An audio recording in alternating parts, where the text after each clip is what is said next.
여러분의 아침을 유쾌하게 열어드립니다. 조충현의 럭키 세븐. 자, 연휴에도 빼먹지 않고 싶은 수업입니다. 반주원에 들리는 역사, 한국사 강사 반주원 선생님, 새해 복 많이 받으세요. 네, 새해 복 많이 받으세요. 아니, 근데 이 연휴에도 아침 일찍 나오셔서 굉장히 고생하셨을 것 같은데 힘드시지 않으세요?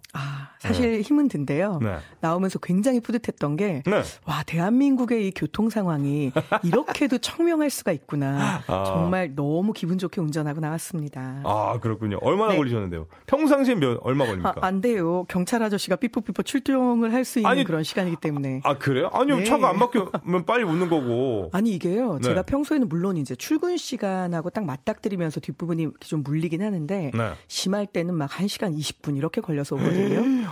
네. 그런데 오늘 아침에 24분 걸리더라고요. 삐요 오겠는. 차가 진짜 하나도 없더라고요. 그랬군요. 네. 이렇게 또 연휴에도 예. 함께하고 있는 반주원 선생님. 네. 오늘 수업 주제 뭔가요? 네. 자, 오늘 이제 설을 맞아서 설날 얘기겠거니 하고 모두 생각을 하셨을 겁니다. 그렇죠. 바로 이런 분들에게 허를 찌르면서도 좀 좋은 정보를 드려야겠다. 이런 장난기가 발동을 해서요. 이제 내일부터 본격적으로 졸업 시즌이라는 거 알고 계세요? 그렇구나. 네. 이미 중학교 같은 경우는 졸업을 한 학교도 굉장히 많이 있습니다. 그래서 역사 속의 졸업, 이 졸업에 대한 이야기 들려드릴게요. 네, 좋습니다. 그럼 졸업하면은 뭐 예를 들어서 학사 이런 거 제일 먼저 떠오르는데. 맞습니다. 예, 유치원부터 대학 졸업까지. 그 학사모스 꼭 사진 찍더라고요. 그렇죠. 자, 그런데 이 학사모는요, 여러 가지 유래가 있습니다. 의외시죠? 자, 이 학사모가 왜 네모날까? 이런 생각 안 해보셨나요? 왜 네모날까요? 자, 학사모는요, 네. 가장 오래된 여러 설 가운데는 그리스 시대에 유래한 것이다. 라는 설이 있습니다. 그리스. 자, 이제 그리스 시대의 대부분의 교육기관은 어쨌거나 귀족들이 다 장악을 하고 있었겠죠. 그렇죠. 자, 그래서 졸업식 날이 되니까 정말 멋지게들 차려입고 온 거예요. 그런데 그중에 삶이 좀 팍팍하고 고단했던 졸업생이 있었습니다. 네. 그런데 그 사람이 너무나 노동자다운 복장에다가 이제 막 집을 짓다가 나온 것처럼 흑손이라고 하는 거 아시죠? 자, 흑을 바를 때 썼던 네. 그 도구를 들고 굉장히 남루한 모습으로 졸업장에 들어섰다고 합니다. 네. 많은 사람들이 넌 어떻게 졸업식인데 이렇게 예의가 없냐라고 그 노동자를 비난했겠죠. 네. 자, 그런데 그때 교수님께서 이렇게 말씀하십니다. 너희들은 모두 사회에 나가서 바로 저런 노동자가 되어서 저 흑손으로 사회를 일구기 위해서 여기서 공부한 것이다. 일꾼! 네. 그렇기 때문에 네. 저 사람에게 오히려 박수를 쳐주는 것이 맞다. 자, 그래서 그 흑손의 모양을 본따서 학사모가 되었다라는 설이 있고요. 또 그 외에는 뭐 잘 알고 계시는 거겠지만 중세시대 대학에서는 세상을 이끌어가는 학문이 4가지였다고 생각을 했습니다. 바로 뭐냐면요. 네. 신학, 철학, 법학, 의학이었던 거죠. 자, 그래서 사각형의 4꼭지점은 바로 이 4개의 학문을 의미한다라고 얘기하기도 합니다. 신학, 철학, 법학, 네. 의학까지. 네.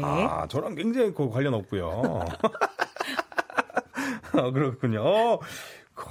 저 최승구님이 저 얘기 수업 중에 내일 둘째 딸 졸업이라고 요런 거 좋습니다. 네. 최승구님 집중해서 듣고 계신다는 거거든요. 졸업 축하드려요. 축하드리면서 이제 커피 한 잔 보내드리도록 하겠습니다. 요런 거 좋습니다. 승구님 칭찬해드리면서 좋습니다. 그렇게 보니까 학사모 그 아래 뭐 달려있잖아요. 술이라고 그렇죠. 하나요? 요 네, 아래 맞습니다. 달랑달랑 달려있잖아요. 네. 이거 또 의미가 있나요? 물론 의미가 있습니다. 뭐 어떤 의미가? 자, 머리로 일단은... 저는 이렇게 항상 치고 이렇게 자, 근데 흔들고. 요거 혹시 생각나세요? 네. 어느 쪽에서 어느 쪽으로 넘겨야 졸업인지. 왼쪽 오른쪽 아닙니까? 왼쪽 오른쪽. 네. 자, 오른쪽 왼쪽인가요? 실제로는요. 네. 이제 뭐 우리가 알고 있는 것처럼 이제 총장님이 학생 대표의 수를 오른쪽에서 왼쪽으로 넘겼습니다. 이렇게. 네. 그럼 이제 다른 사람들도 따라서 모두 오른쪽에 두었다가 그걸 왼쪽으로 넘기게 되는데요. 네. 실제로 이 술이 갖는 의미는 좀 더 큽니다. 자, 우리가 알고 있는 학사모의 술은요. 네. 고대 로마 시대 노예들이 자유를 얻었을 때 그 징표로 술이 달린 모자를 착용했다고 합니다. 자, 그러니까 이제 너는 모든 교육으로부터는 자유야. 자, 이제 예방이다. 이제 이것을 사회에 나가서 펼쳐라라는 뜻인 거죠. 과연 그럴까요? 네. 전 지금도 졸업한 지 굉장히 오래됐는데 지금 또 수업 듣고 있는데. 아, 진짜요? 네. 바로 그런 것은 자발적인 동의에 의한 네, 좋습니다. 맞아요. 강제 접변이라고 하지요. 예. 좋습니다. 이렇게 그런 의미가 있고 그러면은 잠깐만 생각해 보면 졸업식 때 가운 입잖아요. 맞습니다. 가운도 입죠. 자, 그런데 그 가운이 굉장히 길다는 거 혹시 느끼셨나요? 그러니까요. 네, 옷이라고는 좀처럼 보이지 않을 정도로 안 맞아. 발목까지 다 가리고 있잖아요. 네네. 그건 어떤 의미일까요? 발목까지 가리는 거는 바로 이것은요. 너의 겸손해라. 신분을 감추어주겠다. 교육 앞에서는 모두가 평등하다라는 의미를 담고 있다고 합니다. 굉장히 의미가 있습니다. 네. 근데 우리나라에서 언제부터 이런 걸 입고 졸업식을 했을까요? 자, 우리나라는요, 이제 최초의 현대식 고등교육기관은 사실 제중원이라고 해서 네. 따로 있습니다. 자, 그런데 이 제중원이 우리가 알고 있는 1908년 이제 1회 졸업식을 할 때 이 학위복을 처음으로 입습니다. 이제 흰 바지 저고리 위에 두루마기 입고요. 그 두루마기 위에다가 다시 이 학위복을 입게 되거든요. 네. 그리고 이걸 시작으로 해서 우리나라는 중고등학교나 대학에서 이제 본격적으로 학위복을 입는 문화가 시작이 됐다라고 얘기를 하고요. 네. 여성 가운데 최초로 학위복과 학위모를 쓴 것은 1914년 바로 이화학당이 최초라고 합니다. 1914년. 그렇군, 이화학당에서. 김영숙님이, 와우, 그런 깊은 뜻이 있군요. 옆에서 추임새 잘 넣어줬습니다. 이분께 제가 커피 한 잔 보내드리고, 쪼르디 좋아님, 15일 저희 딸 대학 졸업에 가서 학사모의 유래 아는 척 뿜뿜해야겠네요. 그러려고 이 수업이 있는 겁니다. 맞습니다. 잘 활용해 주시면 좋겠습니다. 쪼르디 좋아님, 저 커피 한 잔 또 보내드릴게요. 자, 그럼 어떤 근대적인 의미의 졸업, 그럼 이쯤, 그럼 개학이 1914년, 요때쯤 뭔가 자리 잡은 건가요? 그렇죠. 이제 학사모나 학위복은 그때쯤이고요. 그때고. 졸업이라는 개념 자체가 구체적으로 형성이 된 거, 그리고 이제 졸업이라는 그 말을 좀 즐겨서 대중적으로 쓰기 시작한 것은 개화기에 접어들면서입니다. 자, 우리가 알고 있는 1897년 7월 8일에 사실은 정동에 있는 교회당에서 배제학당 졸업식이 열리게 됩니다. 네. 자, 배제학당이 개교 12년 만에 처음으로 미국 학교식의 이제 졸업 행사 요걸 마련을 한 것인데요. 네. 자, 사실은 고 1년 전에 이제 독립협회가 막 출범이 되고 이러면서 이제 개화 분위기가 고조가 되고 서구의 어떤 문화가 들어오는 것이 그 물살을 타면서 네. 이때부터 본격적으로 예배당에 태극기랑 미국 기가 걸리게 되고요. 조선어랑 영문으로 만든 졸업식 프로그램도 만들어주게 되고요. 네. 자, 이렇게 하면서 이게 본격적으로 졸업이 진행이 되는데요. 당시에 이제 배제학당이라는 이름 그리고 이제 이 액자를 내려줬던 고종 자체는 참석을 하지 않았습니다. 하지만 왕실의 유명인들 그리고 대신들 이런 사람들이 모두 함께 참석을 했고요. 심지어 중추원의 의관, 정치인, 관리, 외교관들 이런 사람들이 600명 정도 참석을 했다고 하죠.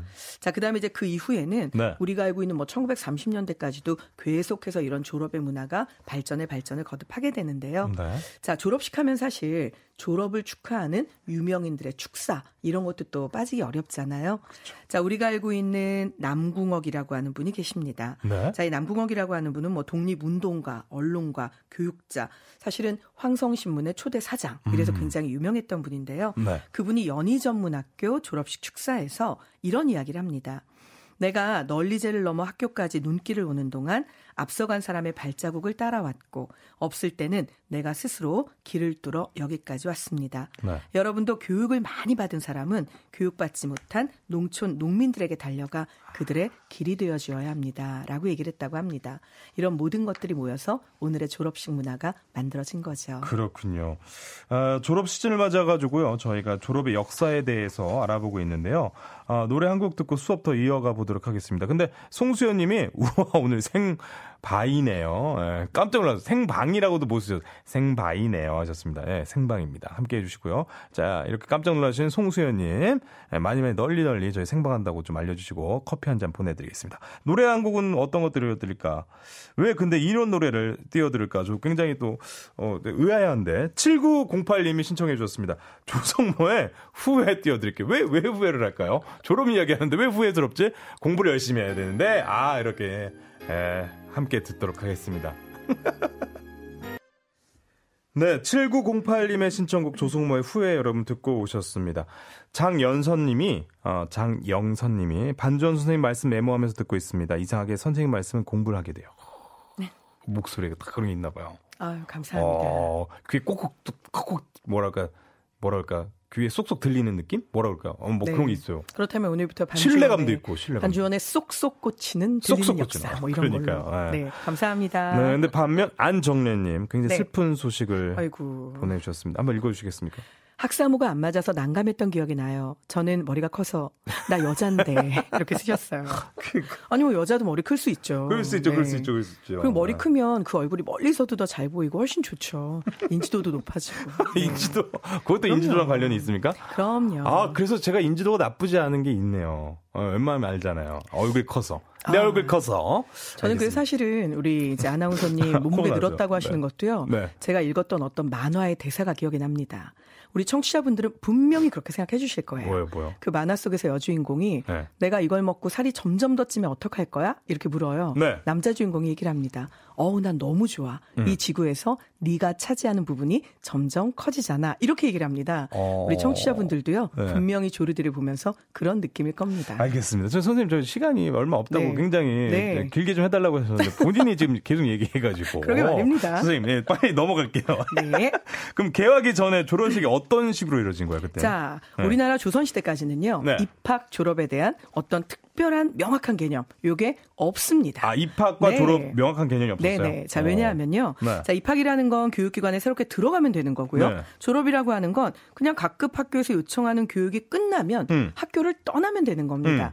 이게 이제 단체로 입학하고 동일한 날 졸업한다 이런 개념이 아니라 어찌 보면은 한 명 한 명 본인이 원하는 걸 이루어내면 맞춤식 교육을 하고 있었던 셈인 거고요. 그렇네요. 또 하나는 네. 졸업이 아니라 취업이 되면 졸업인 셈이었죠. 네. 예를 들어 급제를 한다, 관직에 오르게 된다. 네. 이렇게 되면 자연스럽게 졸업이 되는 거고요. 네. 많은 분들께서 과거를 보는 것 외에는 관리가 될 수 없잖아요 라고 생각하시는데요. 네. 조선시대 초반까지만 해도 과거를 보는 방법, 그다음에 이제 내 부모가 일정 이상의 벼슬에 올라간 굉장한 고관이어서 나의 아버지가 나를 추천한다. 그러면 15세 이상이면 어떤 과거 없이도 관직에 오를 수 있었습니다. 이걸 음서라고 하죠. 맞아요. 거기에다가 사실은 천거라는 게 있습니다. 네. 명망 있는 사람이 나를 추천해 준다면 네. 또 관직에 올라갈 수 있는 거죠. 네. 그리고 이제 하급 관리가 되는 데는 취재라는 시험이 또 있기 때문에요. 실은 반드시 졸업을 해야만 관리가 되는 건 아니었던 거죠. 자, 예를 들면 화랑 아시죠? 네, 화랑 자, 알죠. 신라시대 화랑 같은 경우도 네. 딱히 정해진 졸업이 없습니다. 자, 전쟁에 나갔는데 공을 많이 세웠다. 또는 얘가 굉장히 학문적으로 우수한 학생입니다. 이거에 대해서 가르치는 사람들의 증언 혹은 여러 가지 형태의 약간의 테스트 이런 것들을 거치게 되면 네. 자연스럽게 벼슬길이 열리기 때문에 이렇게 되면 곧 졸업이었던 거죠. 네, 그렇군요. 그럼 조선시대는요? 조선시대에는요. 네. 혹시 책거리라는 말 들어보셨나요? 책거리, 그렇죠. 자, 이거는 그냥 책을 하나 건너뛰어서 이거 네. 끝나고 다음 책으로 들어간다 이런 의미죠. 네. 그런데 그 교육기관에서 가르쳐야 될 것을 다 가르쳤다. 이럴 경우에 뭐라고 얘기를 하냐면요. 책시이 혹은 또 다른 말로는 책세식이라고 부릅니다. 자, 그런데 요걸 하게 되면 그게 결국은 뭐 졸업 같은 의미였던 거죠. 그래서 아까도 말씀드렸지만 진도에 따라 개별 교육을 하는 거기 때문에 네. 그냥 한 권이 끝나면 축하하고 격려하면서 약간의 졸업과 같은 의미를 갖추었다라고 생각을 하시면 되고요. 네. 자, 이런 경우에 이제 부모님께서는 굉장히 기쁘겠죠. 그쵸. 그래서 아이의 학부모가 떡이나 술이나 돼지고기 이런 것 등을 마련해서 훈장님께 대접을 하기도 했습니다. 네. 그렇군요. 훈장. 여기 훈장. 앉아 있는데. 현대판 네, 깜짝이야. 떡술 고기. 예. 예. 선생님, 네. 시간 별로 없어가지고. 네. 그럼 또 다른 뭐 졸업 풍습 뭐 이런 거 있습니까? 있습니다. 어떤 거 있나요? 자, 책거리뿐만 아니고요. 네. 이제 일부 서당에서는 글을 배우다가 졸업을 하면 졸업장 대신 상징적 의미가 있는 짐승을 주는 경우도 있었다고 짐승을 합니다. 줘요? 네. 학생의 성격이 너무 게으르면 네. 닭을 주었고요. 알람시계인 거죠. 그리고 이제 야심이 많다. 그럼 염소를 주었다고 합니다. 왜냐하면 염소는 풀을 뜯어먹으려면 어찌됐건 산책과 명상을 할 수밖에 없잖아요. 네. 자, 그다음에 약사 빠르다. 그럼 돼지를 주었다고 합니다. 무던하게 치워줘야 되니까요. 그리고 주의력이 산만하면 거위를 주었고요. 너무 느리면 말을 주는 경우도 있었다고 합니다. 나 거의 받았겠다 옛날 네. 같았으면. 그런데 이와 관련해서 조식이라고 굉장히 유명한 조선시대 뭐 살인파의 또 나름 거두이죠. 자, 그 남명 조식 선생 네, 아닙니까? 맞습니다. 저희 그 가문이에요. 그렇군요. 청량조시거든요. 네. 자, 그런데 이분께서 제일 우주 네. 머리에 계신 제자를 키웠던 거죠. 그런데 역시. 그 제자 정탁이라는 사람에게 네. 자, 이제 네가 졸업을 하게 되었는데 내 집에 소가 한 마리 있다. 소. 네가 타고 가거라. 이렇게 이야기를 합니다. 네. 그런데 정탁이라는 제자는 의아한 거죠. 조식 선생님의 집에는 소가 없었습니다. 자, 그러면 아니 소가 없는데 어찌 소를 타고 가라고 하십니까? 예. 그러자 조식 선생님 말씀을 하시죠. 자네는 말과 성격이 너무 빠르네. 묵묵하고 꾸준함이 있어야 큰 사람이 될 수 있다네. 그런 자네에게 말을 준다면 가뜩이나 빠른데 더 빨라서 넘어질 테이니 나는 소를 주는 것이라네 라며 좋네요. 마음의 소를 주었다고 합니다. 마음의 소를, 야, 주지도 네. 않은 소를. 그렇죠. 역시 조식 선생님과 저 쪼르디는 뭔가 통하는 게 있습니다. 일맥상통한 부분이 없잖아 있고요. 예, 그렇게 되군요. 그러면 저한테는 선생님 뭐 주실 거예요? 졸업이라고 하면. 저한테는. 졸업을 안 시켜드리겠습니다. 좀 더 공부하시옵소서. 알겠습니다. 그럼 졸업 풍습이래요. 졸업 풍습 더 들려주실 얘기 뭐 있습니까? 자, 있는데요. 어떤 우리 얘기? 왜 요즘에 이제 고등학교 졸업식이 끝나면 막 옷을 찢는다던가 아니면은 모자를 뭐 찢어버린다던가 막 얼굴에 검댕을 바른다던가 밀가루를 뿌린다던가 이런 일들 들어보셨죠? 저 중학교 때까지만 해도 밀가루를 했던 것 같습니다. 네. 밀가루에 계란. 자, 그런데 사실 거슬러 올라가면요. 예. 조선시대에 우리가 알고 있는 성균관 있죠. 네. 자, 성균관 출석부는 푸른색 비단으로 쌓여 있었습니다. 와. 그래서 청금록이라고 불렀고요. 예. 성균관에 입학을 하게 되면 네. 이 청색 비단 옷을 받게 되는데 비단 옷. 이들이 성균관을 졸업할 때 사실은 입은 것을 찢어버립니다. 아, 그래요? 이걸 파금이라고 부르는데요. 아, 그랬었어요? 자, 그 당시에도 중2병은 있었고요. 그 당시에도 청소년들은 스트레스. 무언가에 대한 이유 없는 반항이 있었던 거죠. 하지만 예. 밀가루를 뿌리는 풍습은 사실은 훨씬 더 가슴 아프고 의미 있는 일에서부터 시작이 됩니다. 어떤 일인가요? 바로 어디에서 시작이 되냐면요. 네. 아시는 분들은 아시겠지만 우리가 일제강점기 때 맞아. 입었던 교복의 색깔은 무슨 색이었을까요? 검정색. 네, 맞습니다. 네. 자, 그래서 이 검은색 교복은 일본이 우리에게 속박과 그리고 자기네 문화를 어찌 보면 강제로 주입하기 위해서 입혀놓았던 어떤 족쇄 같은 느낌이었던 거죠. 그래서 졸업을 할 경우에 학생들은 네. 여기에 밀가루를 뿌려서 당시에는 밀가루도 굉장히 고가의 물건입니다. 비싸죠. 그런데 이 밀가루를 뿌려서 원래 우리 민족은 무슨 민족이죠? 백이민족. 맞습니다. 자, 이제 더 이상 나는 너희들의 체제 안에서 순응하지 않아. 너희들에게서 배운 것으로 나는 내 민족을 위한 일을 하겠다라는 의미로 백색의 밀가루를 뿌리기도 했다고 합니다. 아, 자, 그래요? 이걸 생각하신다면요. 네. 일제강점기에 이 밀가루를 뿌렸던 우리 조상들의 마음은 지금 그렇게 장난스러운 마음과는 그쵸, 많이 그쵸. 다른 거죠. 그쵸, 그쵸. 그리고 무엇보다 걱정이 되는 건 네. 최근 들어서는 졸업을 하면서 이렇게 친구에게 졸업을 축하한다는 의미로 각종 것들을 너무 과하게 하고 그것이 때로는 폭력으로까지 번져서 사실은 절대 하면 안 되는 너무나 가슴 아픈 기억을 남기게 되기도 하잖아요. 네. 자, 졸업이라는 것은 축하해줘야 될 일이고요. 그때 했던 조상들의 모든 행동에는 의미가 있다는 거 다시 한번 생각하신다면 이렇게 파행으로 치닫는 졸업은 없지 않을까요? 그렇군요.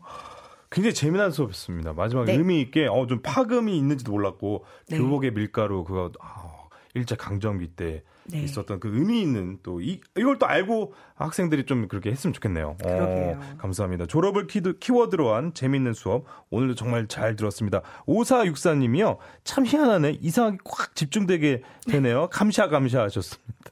네, 저도 감사입니다. 감사합니다. 이분께도 커피 한 잔 드리면서 선생님 인사드리겠습니다. 안녕히 가세요. 네, 모두 새해 복 많이 받으세요. 여러분의 아침을 유쾌하게 열어드립니다. 조충현의 럭키 세븐.